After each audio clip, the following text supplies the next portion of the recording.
Okay, so probably my least favorite modality of week, bone densitometry.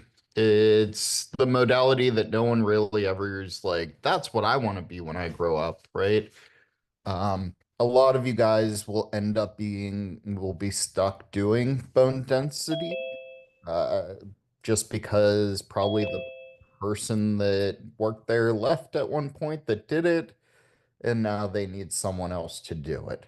Um, Not typically something that you're doing as a full-time job. It's going to be done in conjunction with your other duties. If you're an X-ray tech or a CT tech, um, bone density, it's just going to be that. It's a relatively simple modality. It's still very important. We'll go over that, but it's not the modality that people are just dying to get into, right? So, what does it stand for? Dual energy X-ray absorptometry. So, a lot of people are going to call it DEXA, um, or bone density. BMD is another acronym that you're going to see throughout this PowerPoint. That stands for bone mineral density. And then VFA is the vertebral fracture analysis. Now, with bone density, there are two scores that are going to be reported when you do the exam. The T score and the Z score. There are some pretty significant differences, but they both play a part. So the T score is going to be the number of standard deviations of a patient's BMD, if it's related to an individual at the average peak BMD of a young adult reference population. So, what does young adult mean? Where I'm going to guess, 30 to 40-year-old, and they just put a bunch of people in a room, found out what the average was, and then if you fall within a certain deviation of that, that is your T score. Now, the Z score is going to be much more accurate.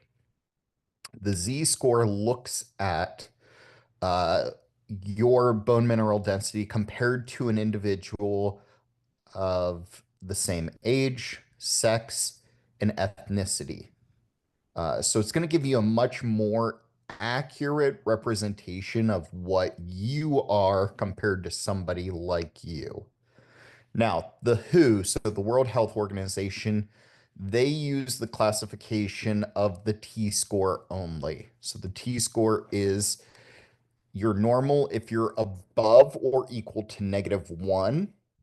If you fall between -1 and -2.5, then you have osteopenia or low bone mass. And if it's below -2.5, then you're going to have osteoporosis. There is a fourth category called severe osteoporosis. That means that you have a history of a fragility fracture and your T score is uh, less than -2.5. And we'll go over what fragility fractures are a little bit later on in the PowerPoint. Now, the Z score. Um, so, like I said, the WHO doesn't recognize it, but it's still going to be extremely helpful for individuals that typically would not need a DEXA scan. So those are children, premenopausal women, and younger men under the age of 50. And there's just two categories. Either you're below the expected range or you're above the expected range. So anything below -2 is going to be below. Anything above -2 is going to be normal. Now, pediatric patients, 5 to 19-year-olds, are going to require dedicated software, and they are not typically going to look at the same body parts as you do in the adult population. So in the adult population, a lot of time you're doing the spine, you're doing a hip, and then depending on the patient, if the patient has a certain disease, you may do a forearm. So in pediatric patients, You're typically going to do a total body minus the head.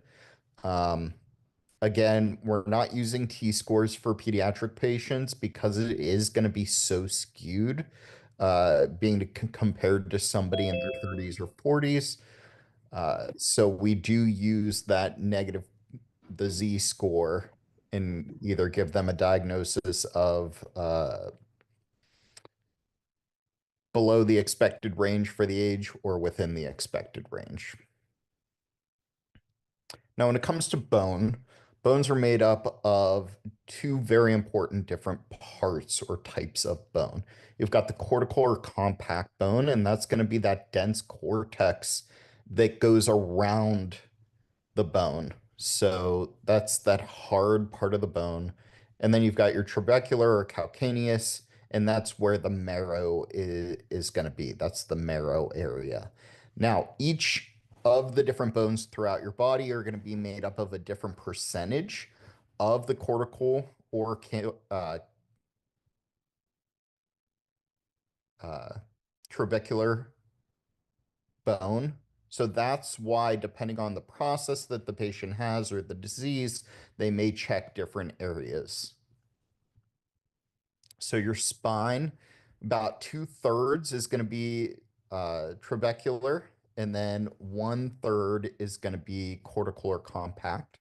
With the hip, it's kind of flipping. So you got 25% trabecular at the neck, so 3/4 compact at the neck, and then it's about 50-50 at the trochanter. Now, the forearm, I made mention of that before, that is pretty much entirely cortical bone, and only 1% is going to be that trabecular bone. So, osteoporosis, what is it? So, it is a skeletal disorder that's characterized by compromised bone strength, which ultimately predisposes the individual to an increased risk of having a fracture. Now, your bone strength is going to be uh, what makes up your bone strengths are two main features, and that's your bone density and your bone quality. And then the other thing that's very important for you guys to be aware of is that there are no symptoms for low bone mass unless a fracture occurs. So why do we care? Well, fractures are painful. They're debilitating. They do decrease the mobility of the patient. They decrease their independence, and they are expensive. So the vast majority of patients are going to end up, if they're, say, over the age of 60, if they fracture something because of having osteoporosis, they're going to end up in some type of long-term care. Now, 2/3 of vertebral fractures are actually clinically silent. And that just means that they're morphometric, they're discovered by us, right? So we play a very important role in diagnosing vertebral fractures. Now, the patients might be in pain, they'll be in pain for many years, come in, and then we find them. Now, I made mention of those hip fractures. Uh, some pretty interesting stats, especially, so this is looking at patients in nursing homes. 24 to 30% will pass away within the first year. 50% of those survivors are going to be permanently incapacitated, and then 20% are going to require some type of long-term nursing home care. Now, bone density, I made mention of this with the Z-score, right? So not all individuals are made equally. Um, Men are actually going to have denser bones than women. African Americans are going to be denser than Caucasian individuals. And then your age plays a major part in it. So your peak bone mass is going to be achieved. Hold on one sec, guys.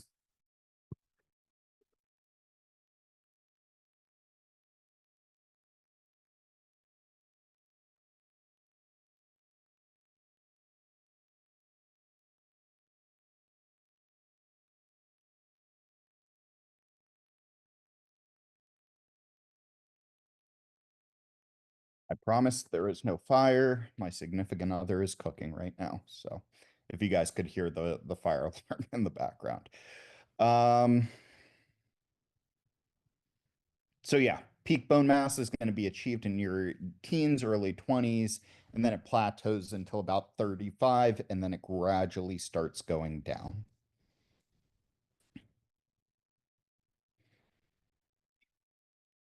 Now, at that 35 mark, it does start to decrease, like I said. So you're going to lose anywhere between 0.5 to 1% per year.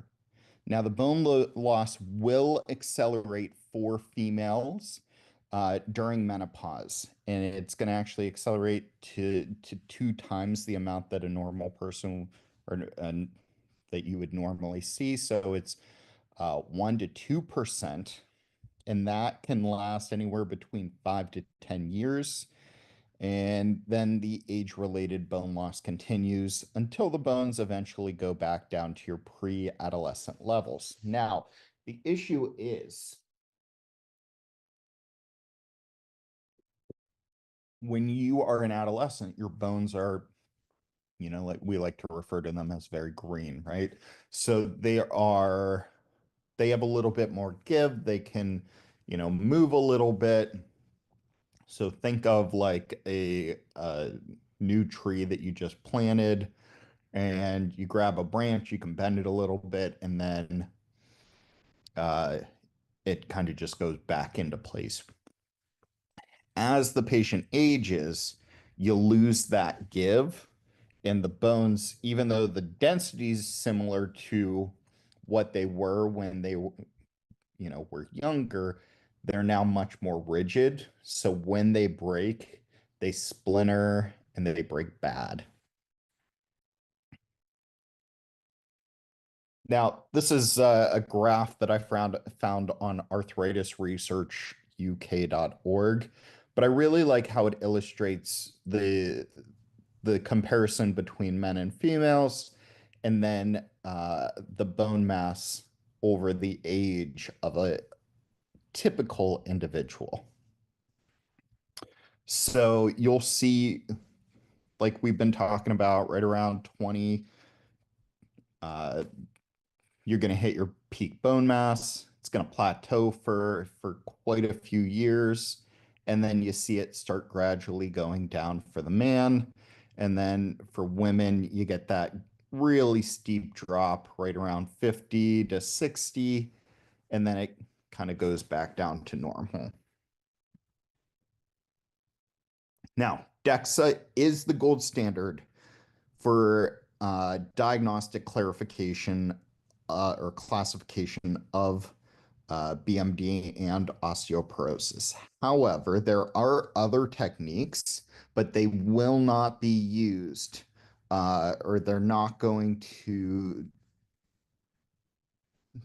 actually diagnose the osteoporosis. The only thing that can diagnose osteoporosis is a DEXA scan. So why do we do it? Um, so what makes it so impressive? Well, it is a great modality that is easily reproduced. So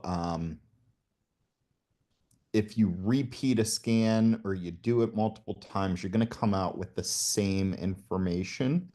It's also very low amount of radiation. So you're looking at 1 to 10 millisieverts, which is only about a tenth of the dose of a chest X-ray.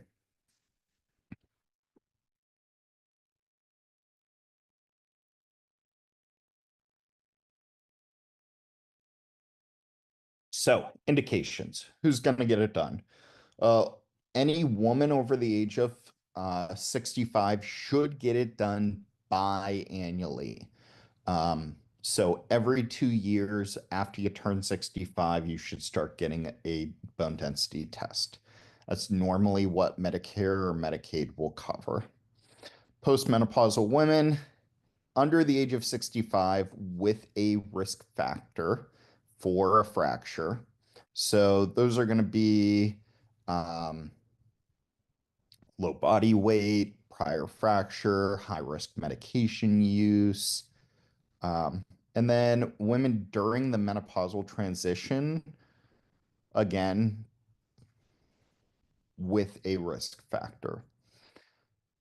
Men over the age of 70 or men under the age of 70 with a risk factor for a fracture.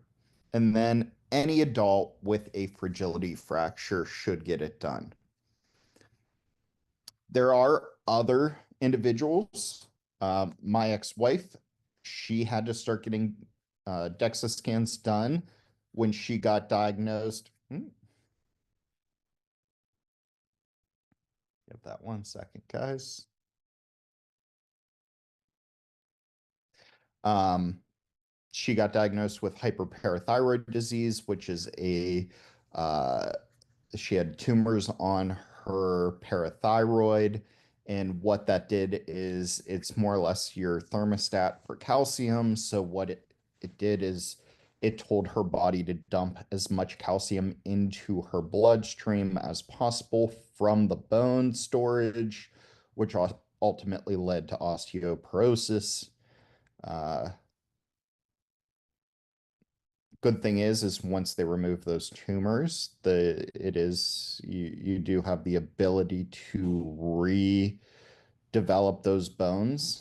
Um, but yeah, so she ended up having to start getting DEXA scans every year, pretty much starting at like 29-ish. Adults taking medications associated with low bone mass or bone loss. If you're being considered for a pharmacology therapy study, a lot of times they're going to have you get a DEXA scan done to see if that new drug or treatment is going to alter your bone health. And then anybody being treated or monitoring treatment effects of some type of bone disorder. So we've talked a lot about a fragility fracture. So what is that? So a fragility fracture is falling from a standing height or lower at a walking speed or slower. So this is typically going to be a vertebral, hip, or a wrist fracture. There are some bones that we do not include. So fractures to the digits, hands, ankles, feet, skull, we typically do not include in fragility fractures, as well as if the patient has some type of pathology in the area of where that fracture was. So, say they had bone mets and they broke where that tumor was. Well, obviously, we're not going to refer to that as a fragility fracture because we already know that that area is compromised.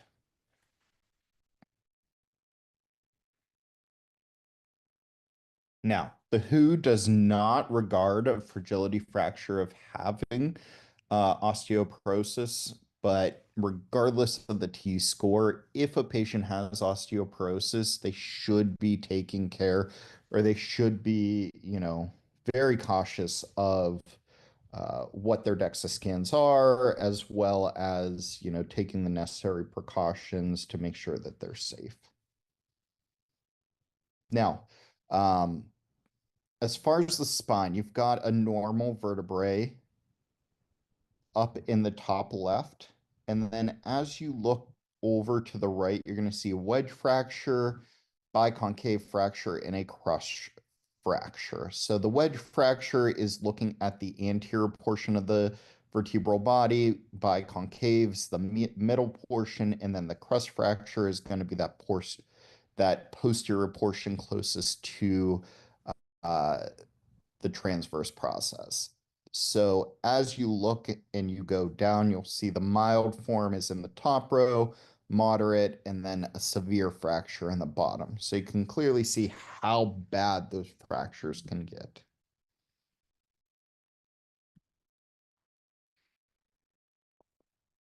So when we were talking about the amount of radiation that we get, we need to take into consideration that The images that we get are not going to be your typical X-ray image. We are clearly looking for something a little bit different. So these are some of the images that you'll see. So this is a lumbar spine. It is important that you know your anatomy and that you know what type of history the patient has had. So if the patient has had, advanced abdominal surgery, you're going to want to make sure that you exclude anywhere where there may be clips or something left inside the patient overlaying where you're looking at. Same goes with, say the patient had a barium enema the day before. You're not going to want to do a DEXA scan because it's going to skew the results. Um, but these are what the images look like. And then you'll see you get a little graph that pops up and it's going to show you, what the patient's BMD is. It's going to give you their T score and it's going to give you their Z score. Here's one that looks a little bit different. Again, you are going to have to double check the ROI, so the region of interest, but the computer pretty much does this. It highlights the area that you're going to be evaluating, and that's about it. What questions do you guys have about DEXA scan?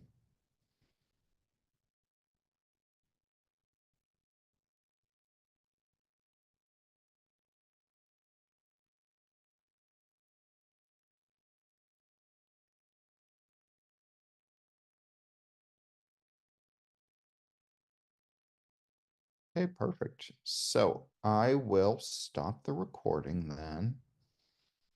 Nice quick lecture today.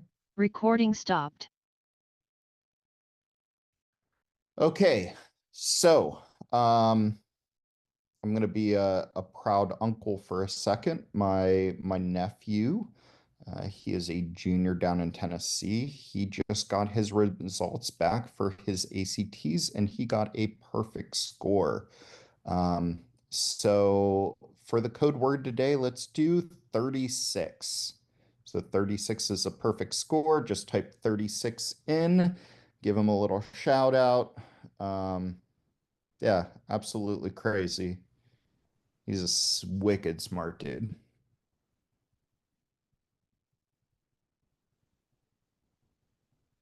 You guys are good to go.